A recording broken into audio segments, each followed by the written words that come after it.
जय जगन्नाथ। आज क्लास को आपण मानक स्वागत।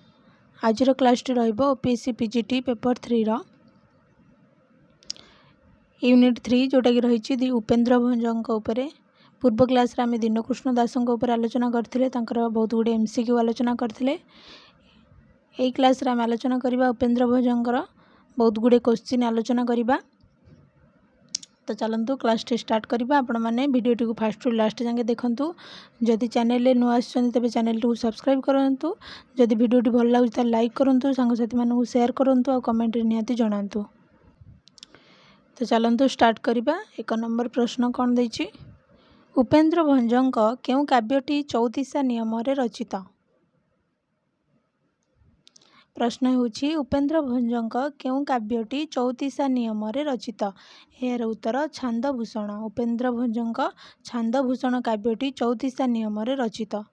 तापर प्रश्न देखिबा, उपेन्द्र भंज केउ रचना रे निजर ग्रंथ तालिका देइछंती। प्रश्न होछि उपेन्द्र भंज केउ रचना रे निजर ग्रंथ तालिका देइछंती।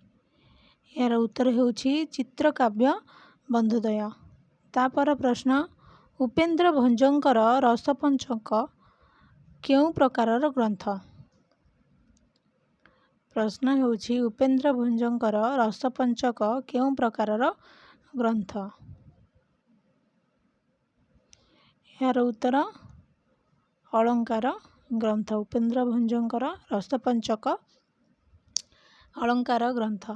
तापर प्रश्न, उपेन्द्र भंजक पितांग नाम कौन। प्रश्न होछि उपेन्द्र भंजक पितांग नाम कौन। यार उत्तर नीलकंठ भंज। तापर प्रश्न देखिबा, कोटि ब्रह्मांड सुंदरी काव्य रे कवि केउ देवतांकर वंदना करिसेंती। प्रश्न होछि कोटि ब्रह्मांड सुंदरी काव्य रे कवि केउ देवतांकर वंदना करिसेंती। यार उत्तर जगन्नाथ।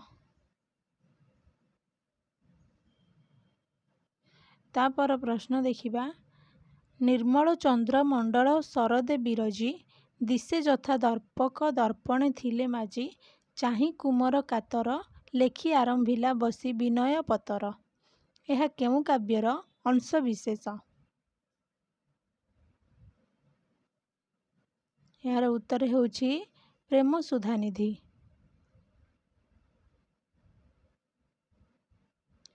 तापर प्रश्न देखिबा, उपेन्द्र भंज रचित केउ काव्यटी रामकथा आधारित नुहे। प्रश्न होछि जे उपेन्द्र भंज रचित केउ काव्यटी रामकथा आधारित नुहे। यार उत्तर होछि छांदभूषण। उपेन्द्र भंज रचित छांदभूषण काव्यटी रामकथा आधारित नुहे। तापर प्रश्न देखिबा, तापता अकथनीय दिव्य नारी सधे पंचाग्नि स्थापन करे तप ऋतु मध्य।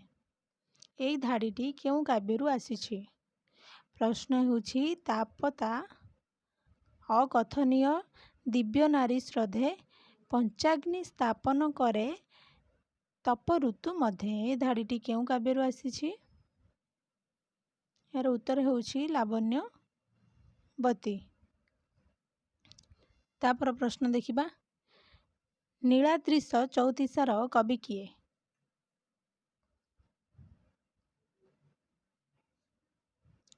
प्रश्न होछि नीलाद्रिश चौतीसार कवि किए। यार उत्तर उपेन्द्र भंज। तापर प्रश्न, उपेन्द्र भंजक रसलेखा केते छांद विशिष्ट रचना।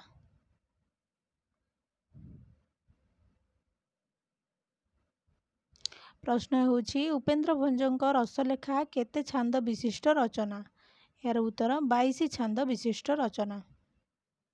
तापर प्रश्न, रसिक हारावली उपेन्द्र भंजक केउ धरणर काव्य। प्रश्न होछि रसिक हारावली उपेन्द्र भंजक केउ धरणर काव्य। यार उत्तर काल्पनिक काव्य। तापर प्रश्न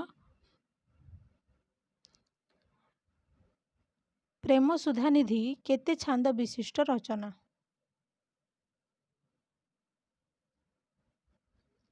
प्रश्न होउछि प्रेम सुधानिधि केते छांद विशिष्ट रचना। यार उत्तर 16 छांद विशिष्ट रचना। प्रेम सुधानिधि 16 छांद विशिष्ट रचना। तापर प्रश्न केउ पत्रिकाटी उपेन्द्रଙ୍କ सम्मान रक्षा पाई प्रकाश पाइथिला। प्रश्न होउछि केउ पत्रिकाटी उपेन्द्रଙ୍କ सम्मान रक्षा पाई प्रकाश पाइथिला। यार उत्तर इंद्रधनु। इंद्रधनु पत्रिकाटी उपेन्द्रଙ୍କ सम्मान रक्षा पाई प्रकाश पाइथिला।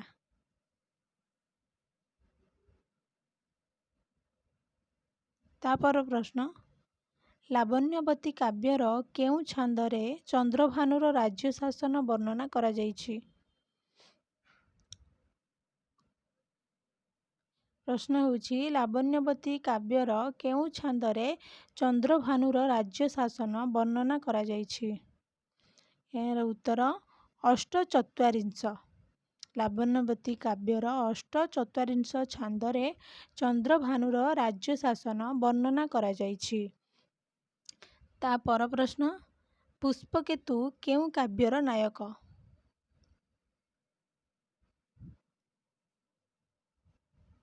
प्रश्न होउछि पुष्पकेतु केउ काव्यर नायक। यार उत्तर कोटि ब्रह्मांड सुंदरी। तापर प्रश्न लावण्यवतीर केउ छांदरे रामायणर कथावस्तु संक्षेपरे वर्णित।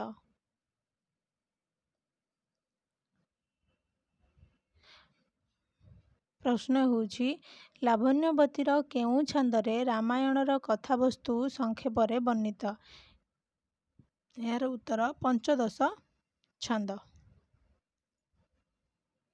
तापर प्रश्न प्रवेश सुरभि घन रसमय जड़बर सुरंजन एथिरे समुदाय केतोटी ऋतुर वर्णना प्रदत्त।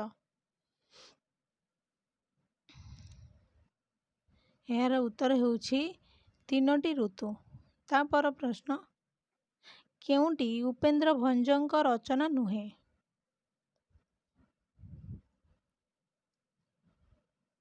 प्रश्न होउछि केउटी उपेन्द्र भंजଙ୍କ रचना नुहे।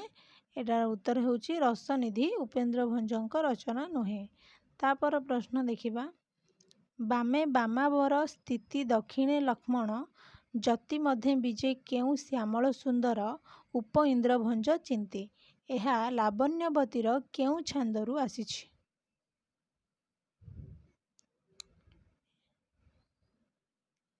यार उत्तर होउछि 25 छांदरू आसीछि। तापर प्रश्न आद्य प्रांत क अक्षर नियम रे रचित काव्य केउंटी। आद्य प्रांत क अक्षर नियम रे रचित काव्य केउंटा। यार उत्तर कला कौतुक।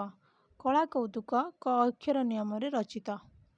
तापर प्रश्न घेन नैषद्य पराए उप इंद्र कहे बुध प्रमोद कराए कोटि ब्रह्मांड सुंदरी काव्यर केउ छंदरे यह वर्णित।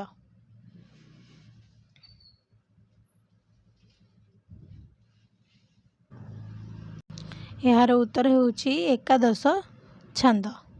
तापर प्रश्न देखिबा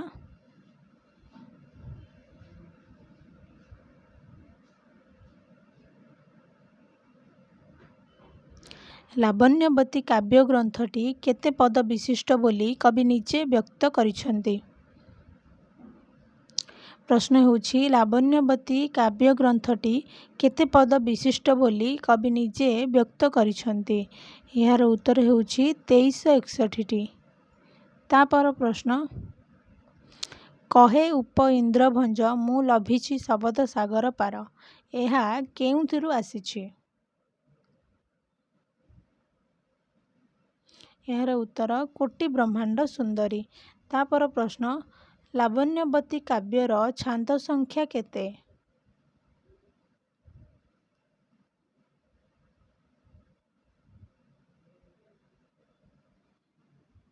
प्रश्न ହେଉଛି ଲାବଣ୍ୟବତୀ କାବ୍ୟର ଛାନ୍ଦ ସଂଖ୍ୟା କେତେ? ଏହାର ଉତ୍ତର 48ଟି। ତାପର ପ୍ରଶ୍ନ ଲାବଣ୍ୟବତୀର ପ୍ରଥମ ଛାନ୍ଦରେ କବି କାହାକୁ ସ୍ତୁତି କରିଛନ୍ତି? ପ୍ରଶ୍ନ ହେଉଛି ଲାବଣ୍ୟବତୀର ପ୍ରଥମ ଛାନ୍ଦରେ କବି କାହାକୁ ସ୍ତୁତି କରିଛନ୍ତି? ଏହାର ଉତ୍ତର ଶ୍ରୀରାମ। ଲାବଣ୍ୟବତୀର ପ୍ରଥମ ଛାନ୍ଦରେ କବି ଶ୍ରୀରାମଙ୍କୁ ସ୍ତୁତି କରିଛନ୍ତି। ତାପର ପ୍ରଶ୍ନ ଦେଖିବା ସର୍ବସୁମନ ସୁମନା କରିଛି ଏକତ ଉକ୍ତିଟି କାହାର?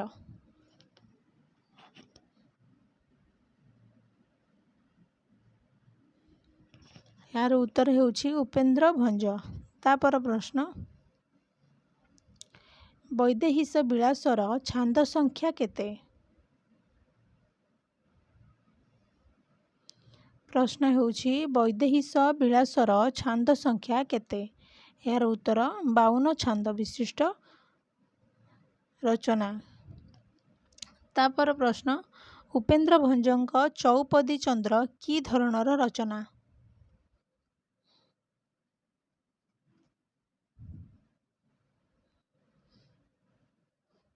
ପ୍ରଶ୍ନ ହେଉଛି ଉପେନ୍ଦ୍ର ଭଞ୍ଜଙ୍କ ଚୌପଦୀ ଚନ୍ଦ୍ର କି ଧରଣର ରଚନା? ଏହାର ଉତ୍ତର ଷୋଡ଼ଶୀ। ତାପର ପ୍ରଶ୍ନ କୋଟି ବ୍ରହ୍ମାଣ୍ଡ ସୁନ୍ଦରୀ କାବ୍ୟର ଛାନ୍ଦ ସଂଖ୍ୟା କେତେ? ପ୍ରଶ୍ନ ହେଉଛି କୋଟି ବ୍ରହ୍ମାଣ୍ଡ ସୁନ୍ଦରୀ କାବ୍ୟର ଛାନ୍ଦ ସଂଖ୍ୟା କେତେ? ଏହାର ଉତ୍ତର 35। ତାପର ପ୍ରଶ୍ନ ଉପେନ୍ଦ୍ର ଭଞ୍ଜଙ୍କ କୋଟି ବ୍ରହ୍ମାଣ୍ଡ ସୁନ୍ଦରୀ କାବ୍ୟରେ କେଉଁ 3ଟି ଋତୁର ବର୍ଣ୍ଣନା ରହିଛି? ପ୍ରଶ୍ନ ହେଉଛି ଉପେନ୍ଦ୍ର ଭଞ୍ଜଙ୍କ କୋଟି ବ୍ରହ୍ମାଣ୍ଡ ସୁନ୍ଦରୀ କାବ୍ୟରେ କେଉଁ 3ଟି ଋତୁର ବର୍ଣ୍ଣନା ରହିଛି? ଏହାର ଉତ୍ତର ବର୍ଷା, ଶୀତ ଆଉ ଗ୍ରୀଷ୍ମ। ତାପର ପ୍ରଶ୍ନ ଦେଖିବା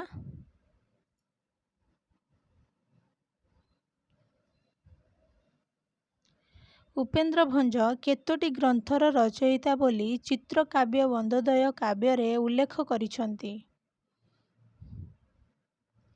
ପ୍ରଶ୍ନ ହେଉଛି ଉପେନ୍ଦ୍ର ଭଞ୍ଜ କେତୋଟି ଗ୍ରନ୍ଥର ରଚୟିତା ବୋଲି ଚିତ୍ରକାବ୍ୟ ବନ୍ଦୋଦୟ କାବ୍ୟରେ ଉଲ୍ଲେଖ କରିଛନ୍ତି? ଏହାର ଉତ୍ତର 26ଟି। ତାପର ପ୍ରଶ୍ନ ସୁଭଦ୍ରା ପରିଣୟ କାବ୍ୟଟି କେଉଁ ଅକ୍ଷର ନିୟମରେ ରଚିତ? ପ୍ରଶ୍ନ ହେଉଛି ସୁଭଦ୍ରା ପରିଣୟ କାବ୍ୟଟି କେଉଁ ଅକ୍ଷର ନିୟମରେ ରଚିତ? ଏହାର ଉତ୍ତର ସ ଅକ୍ଷର ନିୟମରେ ରଚିତ। ତାପର ପ୍ରଶ୍ନ ଉପେନ୍ଦ୍ର ଭଞ୍ଜଙ୍କ କଳା କୌତୁକରେ କେଉଁମାନଙ୍କ ଲୀଳା ବର୍ଣ୍ଣନା କରାଯାଇଛି? ପ୍ରଶ୍ନ ହେଉଛି ଉପେନ୍ଦ୍ର ଭଞ୍ଜଙ୍କ କଳା କୌତୁକରେ କେଉଁମାନଙ୍କର ଲୀଳା ବର୍ଣ୍ଣନା କରାଯାଇଛି? ଏହାର ଉତ୍ତର କୃଷ୍ଣ ଚନ୍ଦ୍ରାବଳୀ।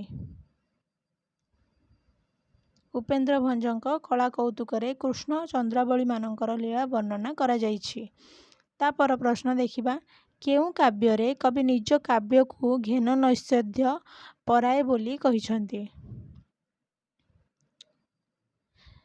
ପ୍ରଶ୍ନ ହେଉଛି କେଉଁ କାବ୍ୟରେ କବି ନିଜ କାବ୍ୟକୁ ଘେନ ନୈଷଧ୍ୟ ପରାଏ ବୋଲି କହିଛନ୍ତି? ଏହାର ଉତ୍ତର କୋଟି ବ୍ରହ୍ମାଣ୍ଡ ସୁନ୍ଦରୀ। ତାପର ପ୍ରଶ୍ନ ଚେତି ଚତୁରୀ ଚାହିଁଲା ନିଶି ନାସେ ପାସେ ନାହିଁ ଦିବ୍ୟ ତରୁଣ ଏହା କେଉଁ କାବ୍ୟରୁ ଆନୀତ?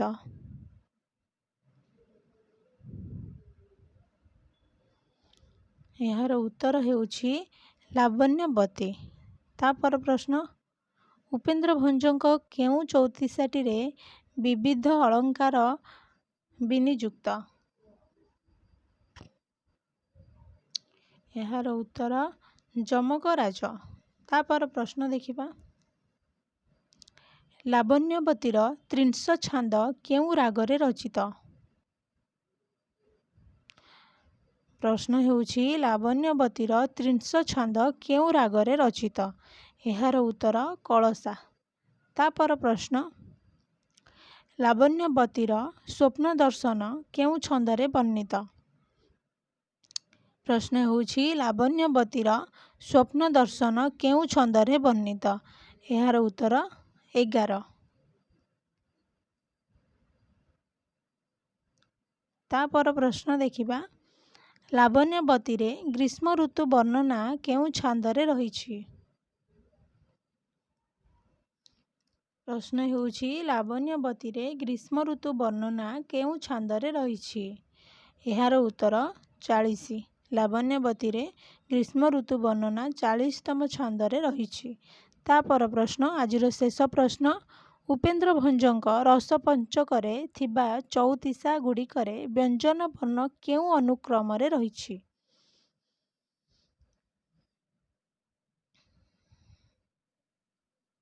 प्रश्न हेउछि उपेन्द्र भंजक रस पंचकरे थिबा चौतीसा गुड़िकरे व्यंजन वर्ण केउ अनुक्रम रहिछि।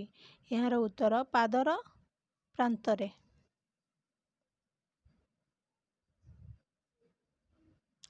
ये थिला उपेन्द्र भंजक उपरे बहुत गुड़े क्वेश्चन आज क्लास आम आलोचना कले। नेक्स्ट आम आनिबा अभिमन्यु सामंतसिंहार उपरे क्वेश्चन गुड़िक आनिबा। तो जदि वीडियोटी भल लगी समस्ते गोटे गोटे लाइक करेंगे। जदि क्लास रे नुआ आसुचंदी तेबे चैनल को सब्सक्राइब करेंगे। जदि आमर टेलीग्राम चैनल रे जॉइन है नांती ताले वीडियोर डिस्क्रिप्शन में टेलीग्राम चैनल लिंक अच्छी आपण मैंने टेलीग्राम चैनल रे जॉइन हो पारे जहाँफल कि एसएसबी पीजीटी हो कि OPSC PGT SSB TGT SSB lecturer जहाँ भी आपण मैंने प्रिपेयर होती सबूर क्लास आपण मैंने टेलीग्राम रे पाई परिबे। धन्यवाद।